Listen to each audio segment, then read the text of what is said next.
pertanyaannya, apakah di sana kemungkinan atau ada potensi transaksi money politik? Bukan berarti boleh membuat norma baru. Gitu. Jadi kalau dibuat di undang-undang itu dari tidak boleh menjadi boleh, itu kan pelanggaran telak ke Undang-Undang Dasar 45 kan? Ya. Karyawan Indonesia, potensi karya yang menentukan, berhasilnya cita-cita, proklamasi 45, sebagai pengabdi pada Tuhan dan umatnya, berdharma, berbakti, beramal,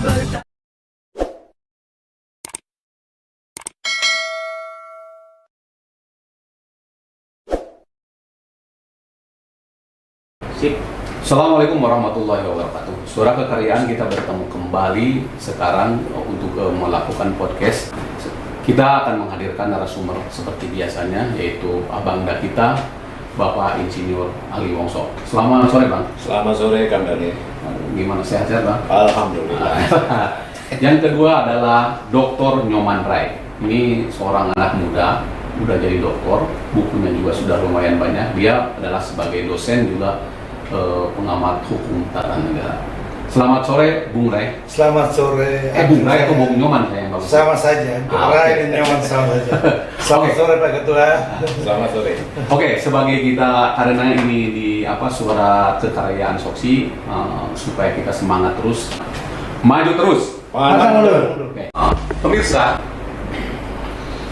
dewasa ini kita melihat atau mendengar adanya uji material yang dilakukan oleh seorang warga negara atau beberapa orang warga negara ke Mahkamah Konstitusi, di mana uji material itu adalah berupa uji dari Undang-Undang Pemilu terhadap Undang-Undang Dasar 45. Yang diujinya adalah mengenai sistem pemilu itu, sistem terbukakah atau sistem tertutupkah. Yang diinginkan oleh para pemohon adalah kembali lagi kepada sistem tertutup, sebagaimana yang pernah dilakukan terdahulu mungkin sebelum reformasi dilakukannya. Memang mengenai masalah ini adalah masalah hak daripada rakyat, hak daripada seluruh warga negara, apalagi era demokrasi seperti ini, untuk menuntut suatu keadilan. Permohonan antara tertutup dan terbuka, sistem tertutup dan terbuka. Sekarang untuk pertama saya akan kepada abangda kita dulu, yaitu Bang Ali. Gimana Bang mengenai gugatan yang diajukan oleh warga negara kepada MK, warga negara yang biasa artinya bukan suatu lembaga, bukan partai politik sebagaimana diatur dalam Undang-Undang Dasar 45, mengenai sistem terbuka dan sistem tertutup. Silakan Pak. Baik, terima kasih Kang Dani. Jadi kalau saya amati yang meminta atau memohon uji material ini adalah kader dari PDI Perjuangan. Ada juga mungkin Nasdem. Ada ya. Nah, lalu kita juga mengamati bahwa 9 partai politik yang punya fraksi di DPR, 8 fraksi atau 8 partai politik menolak untuk dirubah. Ya, artinya 8 partai politik ini berpendapat bahwa sistem proporsional terbuka di dalam sistem pemilu DPR DPRD itu tidak bertentangan dengan Undang-Undang Dasar 45. Ada satu saja, yaitu PDI Perjuangan, yang secara terbuka juga para pimpinannya mengatakan bahwa ini bertentangan dengan Undang-Undang Dasar 45 yang argumennya didasarkan kepada pasal 22E Undang-Undang Dasar 45. Di Perjuangan ada di luar partai yang di parlemen itu, PBB, dan mungkin juga ada partai lain ya, boleh-boleh saja. Nah, sekarang poinnya adalah ini sistem pemilu di dalam undang-undang ini, ya, kalaulah mau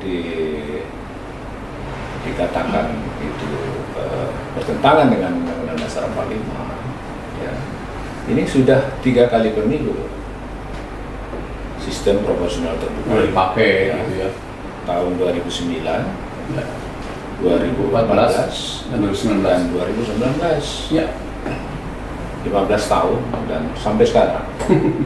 Nah, dulu seingat saya itu mulai dari putusan MK terhadap judicial review dari seorang yang juga dari PD Perjuangan, ya, namanya Soleh kalau nggak salah, ya, yang menggugat atau meminta diuji materi, maka dia karena tidak lagi bertentangan dengan undang-undang dasar 45, di mana waktu itu sistemnya ya campuran, ya, tentangan dengan undang-undang dasar 45. Nah, karena itu dikabulkan oleh MK dan tentu konsekuensinya menjadi terbuka.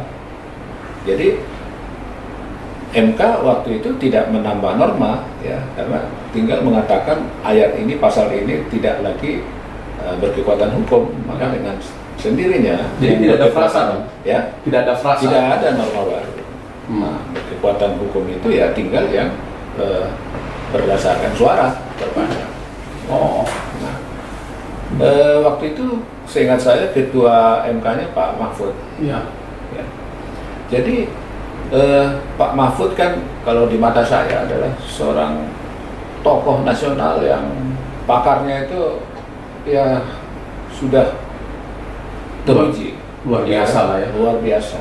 Dan barangkali jadi pertanyaannya, apakah Pak Mahfud tidak menyadari proporsional terbuka itu bertentangan atau tidak dengan Undang-Undang Dasar 45? Iya, iya. Saya yakin beliau menyadari betul bahwa itu tidak ada masalah, tidak bertentangan dengan Undang-Undang Dasar 45, dan buktinya sampai 15 tahun berikutnya ya tetap dipakai. Iya, iya. 3 kali pemilu, gitu. Jadi kalau dikatakan bertentangan itu menurut saya jadi sesuatu yang aneh gitu. Iya. Ya. Nah, kalau kita coba lihat pasalnya misalnya, ada 37 pasal dalam Undang-Undang Dasar 45. Pasal mana yang bertentangan dengan itu? Kalau dibaca itu dalam Pasal 22E memang diatur di ya, situ. 22E ya. Ya, peserta pemilu DPR DPRD itu partai politik. Partai politik. Tapi jangan salah. Undang-Undang Dasar 45 itu ada 37 pasal, belum lagi ada pembukaan. Ya. Nah, coba kita lihat di pasal 1 ayat 2 bahwa kedaulatan ya di tangan rakyat. Artinya apa? Di dalam memilih DPRD itu yang berdaulat itu rakyat. Ya. Itu nggak boleh diabaikan. Tetapi pesertanya partai politik. Ya. Yes. Nah, lalu disinilah letak proporsionalnya. Partai politik itu kan salah satu tugasnya adalah merekrut anggota, mendidik atau mengkader. Ya. Lalu dia mengajukan untuk dalam hal ini calon anggota DPR DPRD. Tentu dia seleksi. Ya. Dia seleksi. Dia yang menyeleksi. Rakyat tidak mungkin memilih seseorang tanpa dicalonkan oleh partai politik.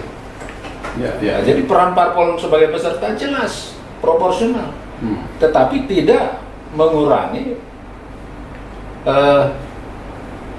katakanlah kedaulatan, ya, partisipasi rakyat di dalam menentukan siapa wakilnya. Nah, jadi ini jelas lebih kuat atau lebih besar nilai partisipasi rakyat di dalam sistem proporsional terbuka ketimbang tertutup. Kalau tertutup kan memilih partai. Ya, ya.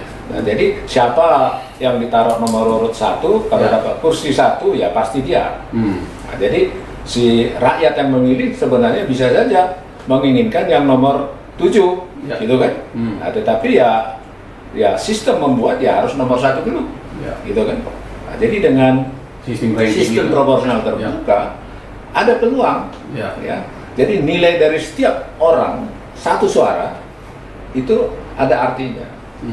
Gitu. Jadi justru menurut saya proporsional terbuka ini yang diputuskan oleh MK ya pada tahun 2008 yang ketuanya Pak Mahfud yang terhormat itu tidak bertentangan dengan Undang-Undang Dasar 45. Oke Bang, jangan dihabisin dulu Bang. Nanti Nanti abang nanti Oke. terusin, oke. Sekarang ke Bung Nyoman dulu.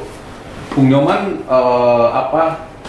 bagaimana implikasinya ya, kalau seumpamanya ya, sistem proporsional terbuka itu jadi tertutup lagi dikabulkan gitu. Iya. Apa implikasinya terhadap Iya. hukum tata negara? Ya, sebelum saya menjawab implikasinya itu, saya berbicara tentang hak warga negara untuk mengajukan legal review. Ya, Syarat formil itu adalah harus memiliki legal standing. ya, Dan orang yang mengajukan legal review itu harus merasa dampak secara Dirugikan. langsung, secara konstitusional itu terhadap pasal yang diuji itu.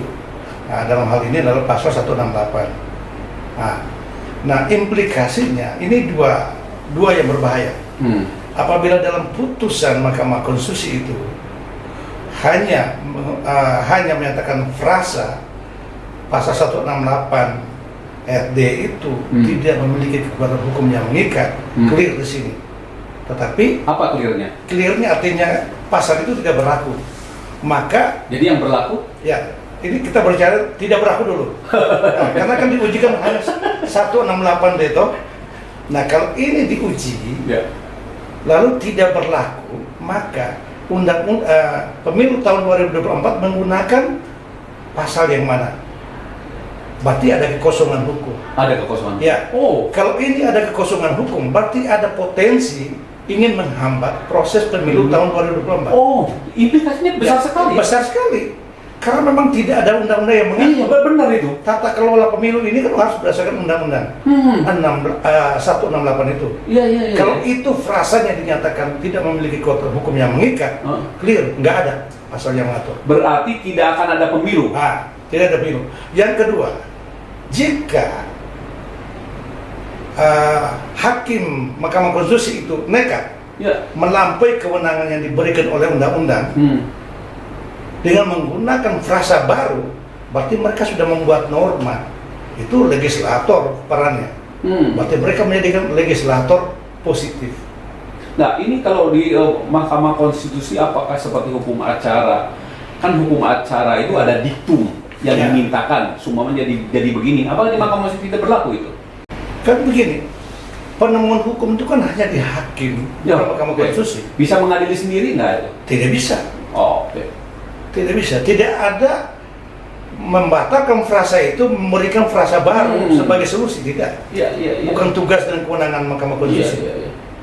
Dan implikasinya yang pertama adalah merusak tatanan dan citra hukum itu sendiri. Karena sistem hukum ini sudah dibuat sangat bagus. Luar biasa. Apalagi sistem proporsional terbuka ini sudah berlaku selama 15 tahun, 3 periode seperti apa yang dijelaskan oleh Pak Ketua tadi. Artinya sesuai dengan amanat undang-undang sudah sangat efektif. Sudah sangat efektif dan efisiensi. Nah, implikasi yang kedua adalah mengabaikan partisipasi publik Ya. dalam pesta demokrasi. Dan bisa jadi menjadi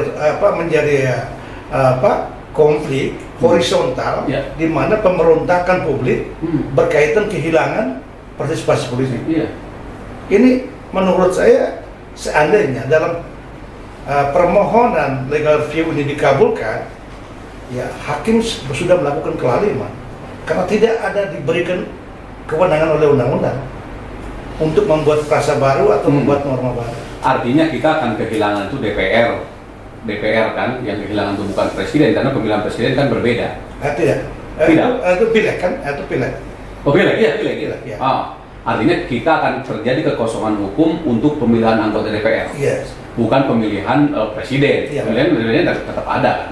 Kekosongan hukum itu implikasinya kekosongan pemerintah. Kan DPR bagian dari pemerintah. Sementara presiden itu Ini apa? Mitra Ya. pemerintah. Sebenarnya bukan mitra juga. Presiden itu adalah lembaga eksekutif, birokrasi, gerbang terdepan menerjemahkan seluruh keputusan politik. Kalau DPR tidak ada, siapa yang menentukan anggaran? Dan siapa yang membuat kebijakan politik? Siapa yang melahirkan produk-produk hukum? Kan legislatif. Iya. Karena kita udah Ya. menganut itu. Jadi Ya. kalau kita berbicara tentang teori Weber menyatakan bahwa birokrasi eksekutif adalah gerbang terdepan yang menerjemahkan seluruh mimpi politik. Jadi mimpi politik. Jadi DPR buat program, aturan, kebijakan, undang-undang seperti apapun, kalau tidak dijalankan oleh eksekutif, itu sia-sia. Ya, betul. Nah, maka 168 ini yang ini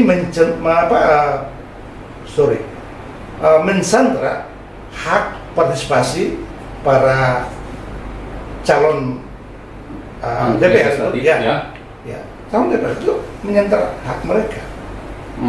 Bahkan seandainya hak yang terburuk yang kita pikir tadi, frasa itu dinyatakan tidak memiliki kekuatan hukum dan mengikat. Berarti frasa mana yang mengatur tentang pemilu pileg tahun 2024? Ada kekosongan hukum dan tidak ada waktu lagi DPR untuk mengubah undang-undang. Betul. Nomor 7 tahun 2017. Tidak ada lagi. Tidak ada lagi karena hanya 1 tahun. Ini saya ingin bertanya kepada pakar politik dan yang sudah malang melintang di dunia politik.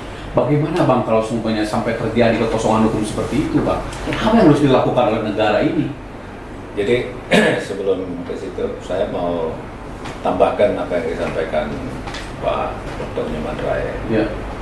Jadi Mahkamah Konstitusi sesuai dengan Undang-Undang Dasar 45 di pasal 24C tidak ada kewenangan untuk membuat undang-undang atau membuat norma baru menggantikan norma yang dinyatakan bertentangan terhadap Undang-Undang Dasar 45. Betul. Jadi Mahkamah Konstitusi dalam pasal 24C dalam konteks menguji material atau formil undang-undang terhadap Undang-Undang Dasar 45 itu semata-mata adalah menyatakan menerima gugatan gitu, atau menolak. Menerima sebagian atau menolak. Apabila menerima, maka dijabarkan di dalam Undang-Undang MK. Maka yang bertentangan itu, norma yang bertentangan dengan Undang-Undang Dasar 45 itu dinyatakan tidak lagi berkekuatan hukum. Dan atas tidak lagi berkekuatan hukum, Mahkamah Konstitusi segera menyampaikan kepada DPR dan Presiden. Nah, kenapa harus disampaikan segera? Untuk menjaga, mengantisipasi kekosongan hukum, supaya DPR bersama pemerintah mengisi kekosongan itu, gitu kan? Nah, jadi sekali lagi tidak ada kewenangan MK membuat norma baru. Di dalam Undang-Undang Dasar 45. Saya kebetulan pada tahun 2011 masih di DPR.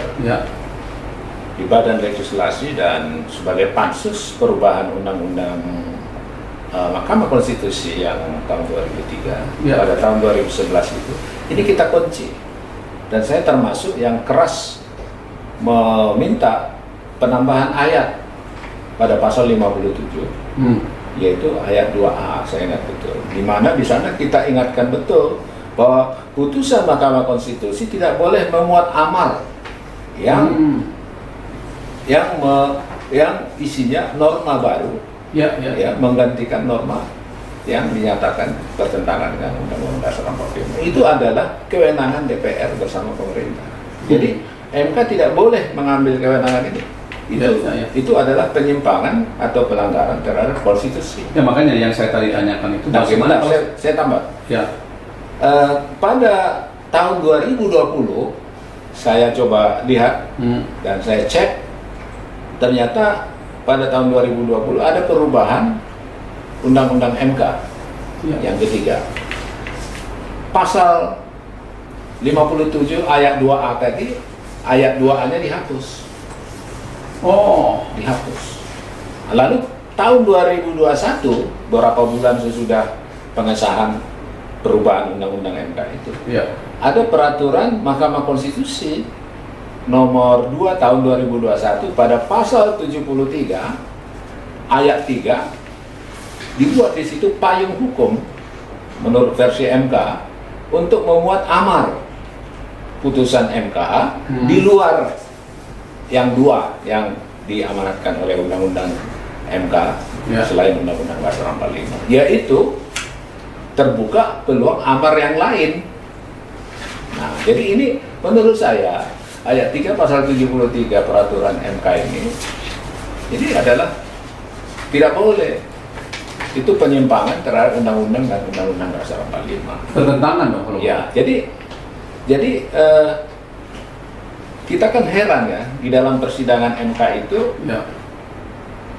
termasuk hakim-hakim MK itu berbicara tentang sistem pemilu. Itu pembicaraan Ya. proporsionalnya itu kalau dibicarakan anggota DPR, Ya. bukan hakim MK. Ya. Iya kan? Oke, sebelum melanjut ke sana, begini Pak. Sekarang saya mau menanya ke Bung Nyoman, itu mengenai tadi formilnya itu ya. Formilnya itu kan kalau dalam Undang-Undang Dasar 45 ya, itu disebutkan bahwa pasal 22 itu pemilihan umum diselenggarakan untuk memilih anggota Dewan Perwakilan Rakyat, perwakilan daerah, presiden dan wakil presiden, peserta pemilihan umum untuk memilih anggota Dewan Perwakilan Rakyat dan Dewan Perwakilan Daerah adalah partai politik. Nah sekarang kan bukan partai politik yang menjadi pemohon dalam Mahkamah Konstitusi ini. Gimana itu mengenai itu? Ya, pertama Kalau seumpamanya ini sampai dikabulkan juga loh. tidak memiliki legal standing. Yang pertama Artinya udah gugur dong. ada syarat formil tidak memiliki legal standing. Iya. Yang kedua, dasar undang-undang yang di pasal dalam undang-undang pemilu bertentangan dengan Undang-Undang Dasar 45 Ya. 28D 1 sampai 4 itu tidak sama sekali narasi yang bertentangan dengan itu. Jadi tidak ada yang bertentangan. Tidak, secara eksplisit dalam pasal itu tidak ada yang bertentangan. Iya. Maka yang pertama syarat formil tidak terpenuhi, material juga tidak terpenuhi. Iya Tidak betul. terpenuhi. Nah, kalau memang ini seolah formil terpenuhi, material terpenuhi, lalu frasa itu dibatalkan, maka implikasinya terjadi kekosongan hukum tadi. Ini aneh. Ini ada keanehan. Ya tapi kalau seumpamanya dikabulkan, kalau dimohonkan itu kabulkan, Ya. jadi kekosongan hukum. Ya. Tetapi kan yang legal standingnya kan tidak memenuhi persyaratan, bagaimana? Ya. Kalau legal standing tidak memenuhi persyaratan harus ditolak sebelum diuji. Iya, betul. Karena hakim Mahkamah Konstitusi itu biasanya verifikasi sidang pertama kali itu. Iya. Kalau memang ini tidak layak, tidak memiliki legal standing, itu harus ditolak, tidak perlu diuji, tidak perlu ada sidang selanjutnya. Maka ini sekarang sudah masuk dalam materi. Ya udah material. Kalau materialnya sekarang kita lihat 168 itu bertentangan dengan undang-undang yang mana? Undang-undang dasar mana, pasal mana?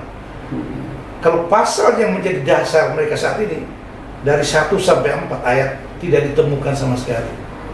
Jadi apa yang disampaikan mereka itu multi tafsir. Iya benar ya. Multi tafsir itu. Justru pasal itu Iya. yang mendukung hak demokrasinya publik. Iya. Rakyat sebagai kedaulatan dalam pasal 1 Undang-Undang Dasar 45. Iya. Bayangkan kedaulatan rakyat, hak rakyat itu diatur dalam pasal 1 Undang-Undang Dasar 45. Iya. Pasal 1 artinya kan prioritas. Paling prioritas. Paling ya. prioritas. Iya. Gimana Pak menurut pendapat Abang? Saya kira setuju. Jadi ya saya pernah juga bersama kita di sini membahas Yes. Pengadilan Negeri Jakarta Pusat Ya. yang memutuskan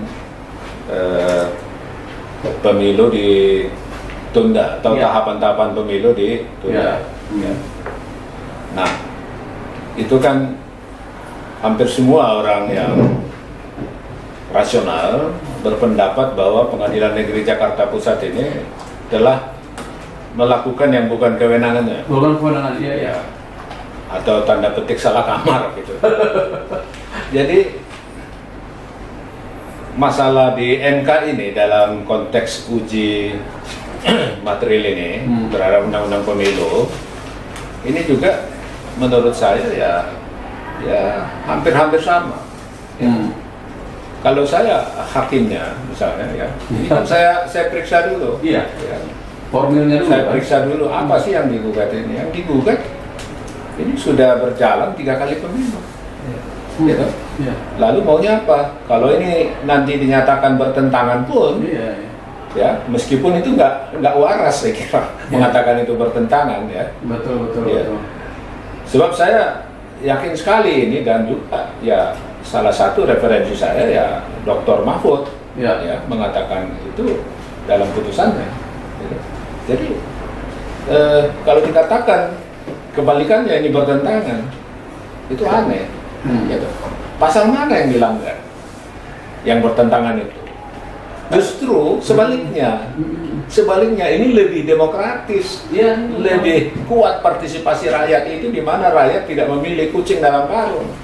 Ya, kan?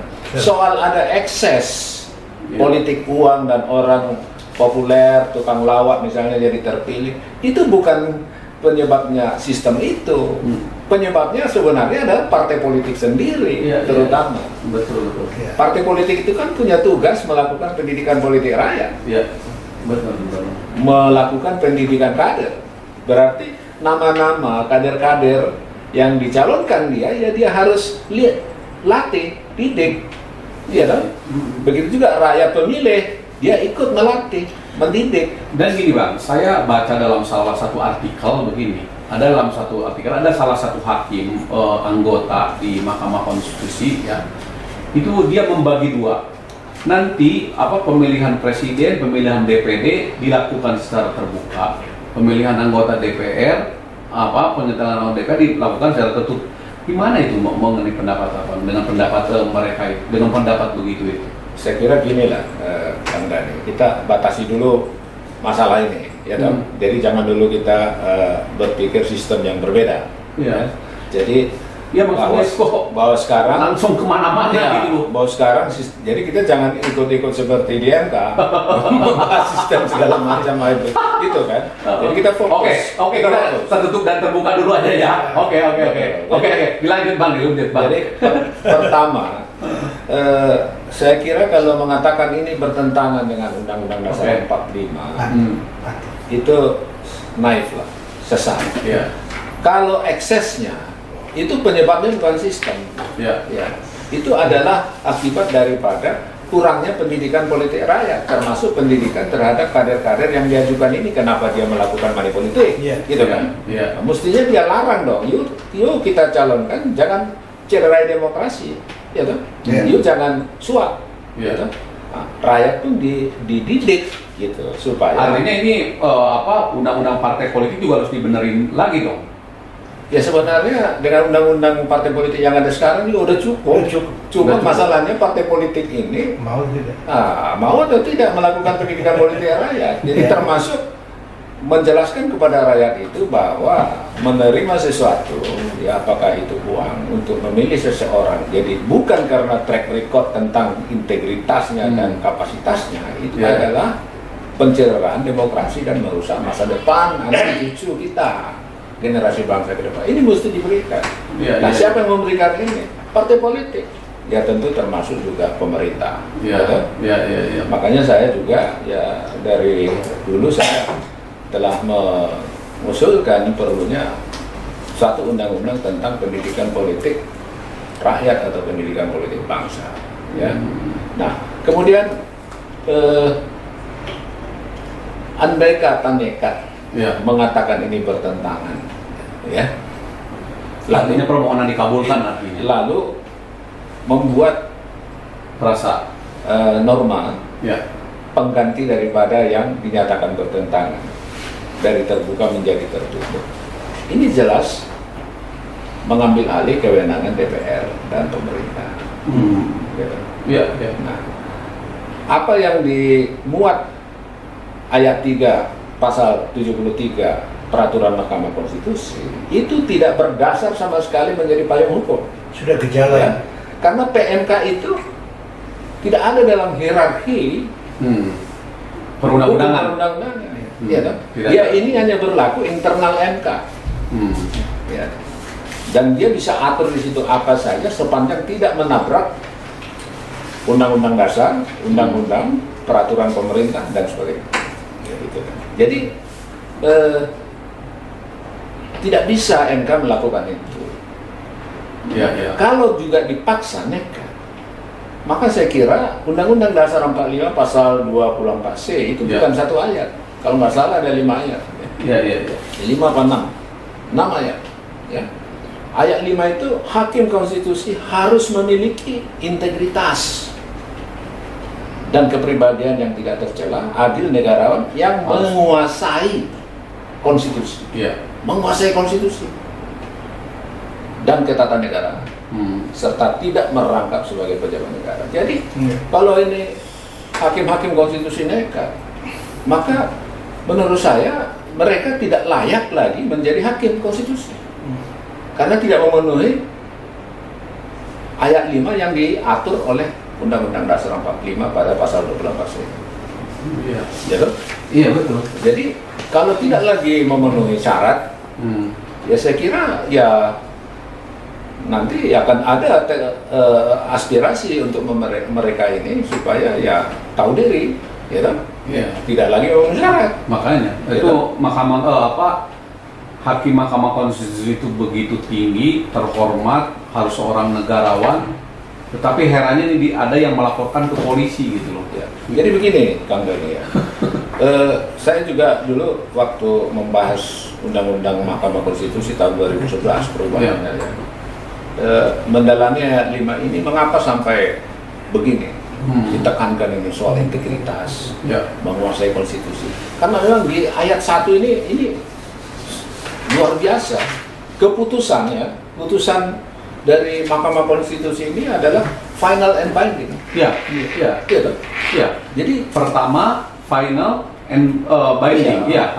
Jadi kalau putusan yang sifatnya final and binding, ini hakimnya ini harus betul-betul punya integritas yang tinggi,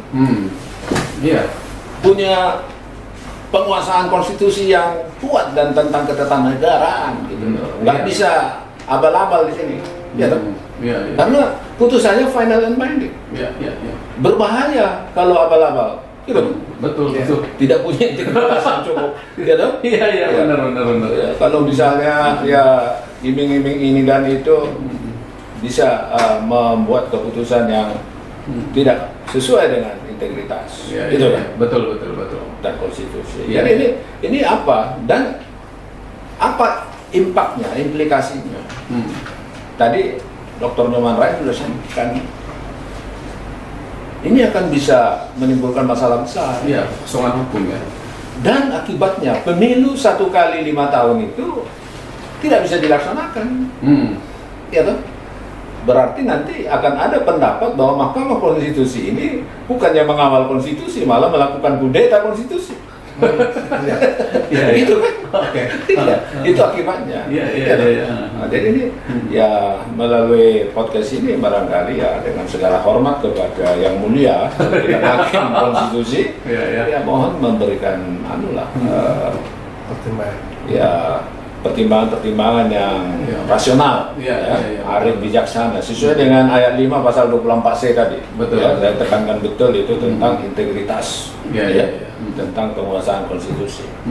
Gimana menurut Bung Rai? Ya baik, saya hanya mempertegaskan apa yang disampaikan oleh Pak Ketua. Jadi saya begitu yakin bahwa pemohon itu tidak memiliki legal standing. Karena dimohonkan atau tidak menghilangkan hak mereka sebagai pemilih maupun dipilih. Tidak menghilangkan hak itu. Itu kan hak konstitusional.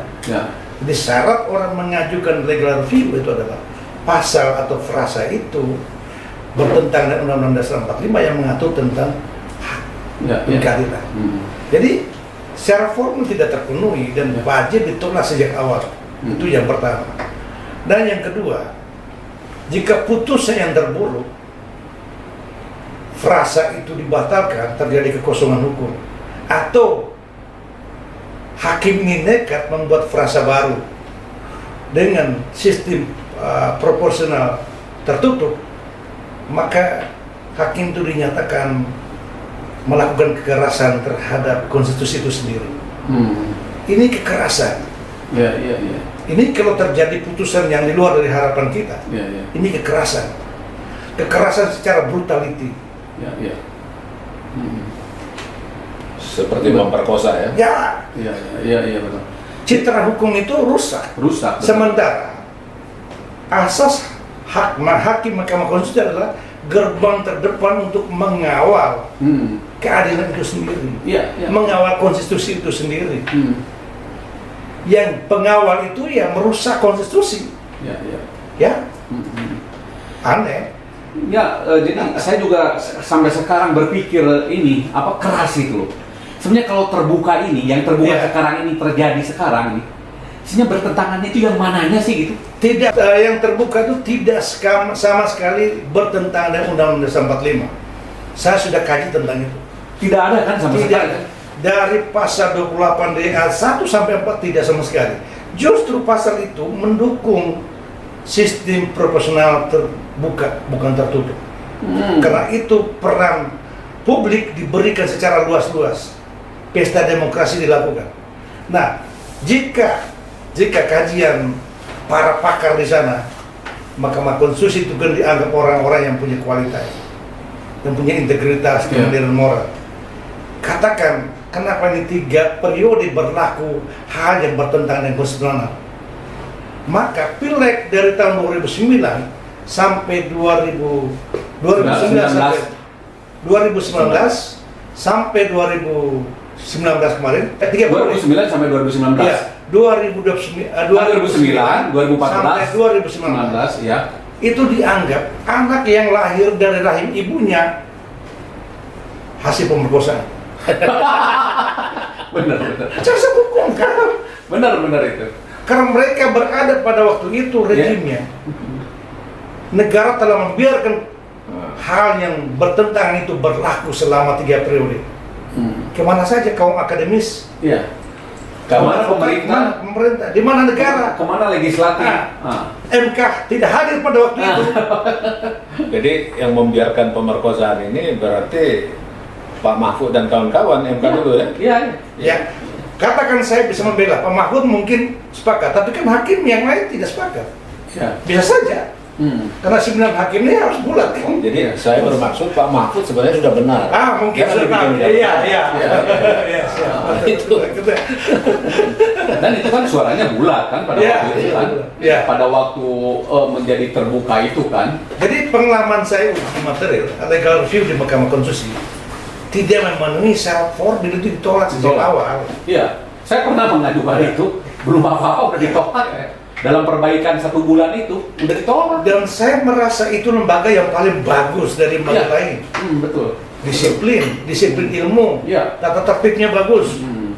Tapi kalau melahirkan frasa baru dan menciptakan orang baru, itu merampas hak legislatif, Iya. merampas kewenangan legislatif. Memperkosa legislatif. Ya, memperkosa konstitusional. Jadi di mana akademisnya ya, Ya. kalau begitu ya? Pakar-pakarnya kemana? 3 periode itu. Iya, betul. Kok baru sekarang? 1 tahun sebelum pemilu. Iya, betul. Jadi DPR juga mungkin berpikir, oke, kalau memang ini ada pertentangan undang-undang, kami coba buat undang-undang sebagai pengganti. Tidak ada waktu lagi, Pak. Iya. 1 tahun. Nah, tadi ada menarik yang Bung Rai sebutkan itu mengenai kemungkinan adanya penundaan pemilu kalau sampai ini dikabulkan. Ya. Itu gimana? Dari mana itu filosofinya bisa begitu? Ya, pemohon itu ya tidak murni memperjuangkan hak konstitusional. Pasti ini ada unsur politiknya.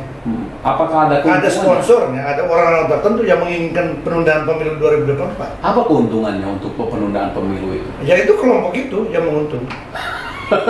Kelompok yang ingin pemilu itu ditunda. Iya. Publik tidak, menurut saya publik tidak. Iya. Publik sedang menunggu 2024 adalah pesta demokrasi. Tapi gini, Iya, Bang. Gimana? Siap. Ya. kalau Ini menarik nih. kalau tadi 9 hakim MK nekat atau mayoritas mereka nekat, ini kan kita berpendapat bahwa ini sudah tidak berintegritas, Tidak berintegritas. Iya. tidak menguasai konstitusi. Iya. Berarti mereka tidak memenuhi persyaratan ayat 5 pasal 24 Undang-Undang Dasar Iya, 45. betul. Apa sanksinya? Siapa yang mengambil sanksi? Mengapa misalnya sebuah lembaga yang memutus diberi oleh Undang-Undang Dasar final and binding, lalu ternyata tidak memenuhi syarat sehingga tidak layak dia mengemban putusan ini, mengemban amanat kewenangan ini. Iya. Siapa yang harus bertindak? Ini kan merusak negara, Ya. menyesatkan. Hmm. Ya, toh? Ya, ya. Jadi Majelis Kehormatan Mahkamah Konstitusi memberhentikan. Ah. Karena tidak memenuhi syarat. Ya. Siapa yang berhak melaporkan kepada Dewan Kehormatan itu? Ya kalau DPR, DPR. DPR Ya. yang bisa menginikannya. Iya. Itu secara hukum harus DPR. DPR. Apakah masyarakat perorangan bisa? DPR maupun presiden bisa. Hmm. Bahwa dia telah melanggar Konstitusional. Konstitusi. melanggar konstitusi ya, melanggar konstitusi ya, ya, betul betul. Melanggar konstitusi. Hmm. Nah, ini kan menjadi pertanyaan gitu. Apakah Mahkamah Konstitusi ini belum matang berpikir secara cerdas? Belum jadi negarawan. Gitu. Ya, tidak, belum matang. Belum matang. Kalau memang ini faktor yang mempengaruhi supaya membatalkan pemilu tahun 2024, maka tidak ada kemandirian moral, tidak memiliki integritas, tidak memenuhi syarat formil mereka itu, tidak layak menjadi hakim Mahkamah Konstitusi. Nah, ini yang jadi satu masalah. Dan kita harus mengakui bahwa lembaga ini adalah baru hadir di abad 21. 2003 dibentuk. Mulainya 2003. Apakah ini faktor yang mempengaruhi ketidakmatangan hakim? Bisa jadi. Betul ya? Betul. Nah, Harus, itu perintah undang-undang. nah, Iya. kan begitu. Betul. Tapi tidak.